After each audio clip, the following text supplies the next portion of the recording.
సోమవారికి 2 ఇడ్లీ కట్టి.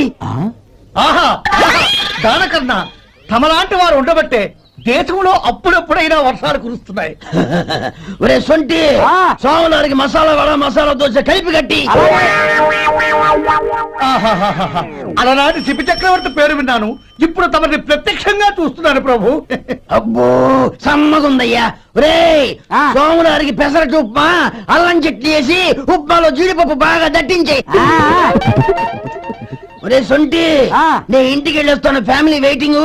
వాళ్ళందరినీ తీసుకుని ఏదైనా మంచి హోటల్ దగ్గర టిఫిన్ చేసి వస్తాను. హోటల్ జాగ్రత్త. అయ్యా అయ్యా, ఆ ఇడ్లీ దోశ పెసరట్టు తమరి చేతులతో ఇప్పిస్తే. ఏంది ఇచ్చేది? ఇవ్వను. ఎవరా? ఎందుకు ఇవ్వాలి అంట? నువ్వేమన్నా మన సంతోషపెట్టడం కోసం దానకంటుడు ధర్మ ప్రభువు శివ చక్రవర్తి బొంగు బోసానం అన్నావు. నేనేమో నీ మనసు సంతోషపెట్టడం కోసం 2 ఇడ్లీ, 1 పెసరట్టు, 1 మసాలా వడ, బొంగు బోసానం అన్నాను.